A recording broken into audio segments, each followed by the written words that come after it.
کل sports journalist day تھا اور کیونکہ رانا ثناءاللہ صاحب کے پاس ایک ایسی وزارت کا چارج بھی ہے جس کا تعلق اسپورٹس کے ساتھ بنتا ہے، تو وہ ایک اسلام آباد میں ایک تقریب میں مہمان خصوصی تھے. وہاں پہ انہوں نے ایک بڑی ہی اہم بات کی ہے جس پہ کہ جو اسپورٹس کے حلقوں میں نہیں بلکہ عوامی حلقوں میں بھی بڑی بحث ہو رہی ہے. کیا کہا رانا صاحب نے، ذرا سنیں. پی سی بی سمیت فیڈریشنز ہیں، ہر جگہ پہ کوئی نہ کوئی قابض ہے، اور ایسے لوگ قابض ہیں، ان میں سے اکثریت جو ہے وہ ریٹائرڈ لوگوں کی ہے. صرف اس لیے بیٹھے ہیں جو مراعات ہیں، جو فیسلٹیز ہیں، ان کو حاصل کر سکیں. 25 کروڑ کی یہ نیشن ہے، اور یہ اولمپکس کا جو ایونٹ ہے اس میں چھوٹے چھوٹے ملک جو ہیں ان کے بھی بڑے بڑے دستے ہیں، 100 150 200 300 اور پاکستان سے صرف 3-4 لوگ ہیں، اور وہ بھی اپنے ہی بل بوتے پہ. ان میں 2 یا 3 شاید وہ شوٹنگ میں ہے، اور ایک ندیم ارشد بھی جو یہاں تک پہنچا ہے.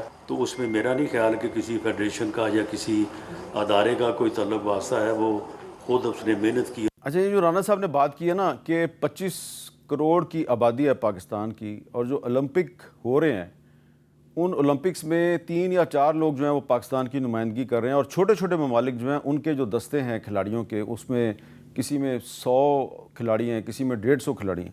تو رانا صاحب، یہ آپ نے بات تو کر دی ہے، اور آپ کا شکریہ کہ آپ نے بات بڑی کھول کے لوگوں کے سامنے رکھی ہے.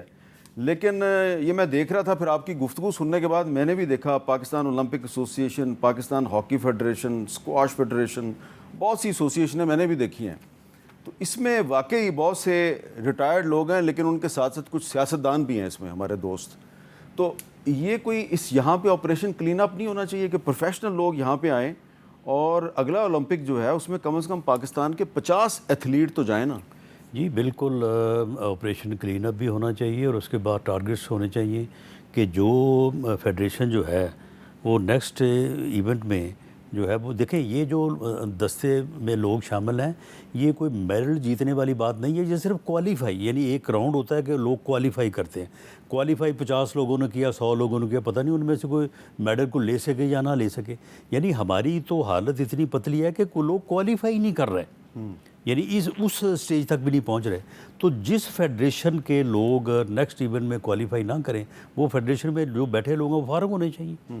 یہاں پہ اس میں اب نام لینا مناسب نہیں ہے. ایسے صاحب بھی ہیں کہ جو اپنی ریٹائرمنٹ کے بعد 25 سال ایک فیڈریشن کے اوپر قابض رہے ہیں. چلے آپ نے نام نہیں لیا، لیکن پاکستان اولمپک ایسوسی ایشن جو ہے یہ 2004 سے جنوری 2024 تک جنرل عارف حسن صاحب کے کنٹرول میں تھی. 20 سال. تو 20 سال کسی نے ان کو نہیں پوچھا. اچھا، اور اس کی ان کو مراعات بھی ملتی ہیں اور بعد میں ان کو پینشن. اور اب بھی ایسے لوگ قابض ہیں کہ اگر گورنمنٹ ان کو پوچھے، ویسے میرا پورا پروگرام ہے، ارادہ ہے کہ پوچھیں گے، تو پوچھے تو گورنمنٹ کو لینے کے دینے پڑ سکتے ہیں. اچھا نہیں، لیکن یہ جو ایسے یعنی طاقتور لوگ قابض نہیں، لیکن رانا صاحب یہ طاقتور لوگ جو ہیں ان کو بڑی احترام سے ہم یہ نہیں پوچھ سکتے کہ بھائی آپ اسپورٹس کی مختلف فیڈریشنز میں اتنے سالوں سے بیٹھے ہوئے ہیں، تو اولمپکس میں آپ کوئی بندہ جو ہے اس کو کوالیفائی نہیں کروا سکے. تو اس پر علی ظفر صاحب، اس پر کوئی عدالتیں سو موٹو ایکشن کیوں نہیں لیتی؟ ہمیشہ سیاسی معاملات پہ لیتی ہیں. یہ بتائیں نا آپ. یہ اس پوائنٹ پہ میں رانا ثناءاللہ صاحب کی بالکل حمایت کروں گا. یہ ایک ایسا ایشو ہے، یہ کیسے ممکن ہو سکتا ہے کہ اتنی کروڑہا لوگوں میں سے ہم ایک بھی اسپورٹس پرسن نہیں پروڈیوس کر سکتے اولمپکس کے لیے.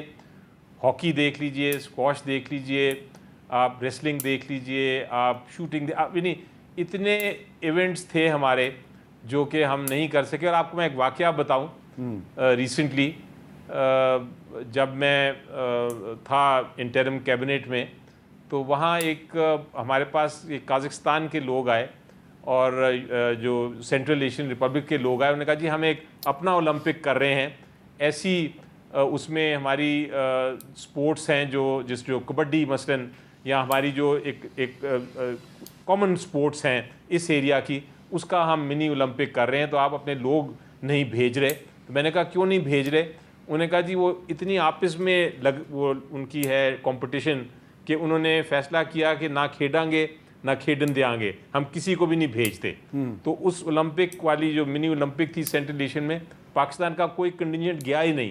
کیونکہ کوئی کہہ رہا تھا کہ میرے لوگ جانے چاہیے، کوئی کہہ رہا تھا میرے لوگ جانے چاہیے، اور وہ دونوں نے آپس میں لڑائی کی وجہ سے کوئی بھی لوگ نہیں بھیجے. تو یہ ہر لیول پہ یہ ہو رہا ہے، اور یہ ایک آپریشن کلین اپ کی ضرورت ہے.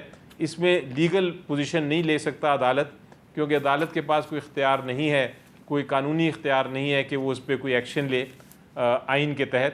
تو یہ ایگزیکٹو فیصلہ ہے، اور یہ سینٹرل، چونکہ ہم اسپورٹس ایکچولی پروونشل سبجیکٹ ہو گیا ہے، تو ضروری یہ ہے کہ جو فیڈرل لیول ہے اور جو ہماری پروونشل اسپورٹس کے اتھارٹیز ہیں اور حکومتیں ہیں، وہ مل کے ایک یونائٹڈ اس پہ ایکشن لیں اور پروفیشنلز لے کے آئیں. اچھا، آپ نے یہ پیورلی ایگزیکٹو ایکشن ہے، اس میں کوئی قانونی مجھے نہیں نظر آتی. آپ نے کبڈی کا ذکر کیا، تو کبڈی فیڈریشن جو ہے وہ شافع حسین صاحب کے پاس ہے، جو ایک سیاستدان ہے. میں نے جنرل عارف حسن صاحب کا نام لیا، ریٹائرڈ جرنیل ہے، لیکن فٹ بال فیڈریشن جو ہے 13 سال تک میاں ادر صاحب اس کے صدر رہے، اور پھر اس کے بعد 14 سال تک مخدوم سید فیصل صالح حیات صاحب اس کے صدر رہے. تو یہ کوئی بھی ہو، ریٹائرڈ جرنیل ہو یا کوئی ہمارا قابل احترام سیاستدان ہو، اگر وہ کوئی بریک تھرو نہیں کرتے کسی بھی فیڈریشن میں، تو ان کو اس کی جان چھوڑ دینی چاہیے.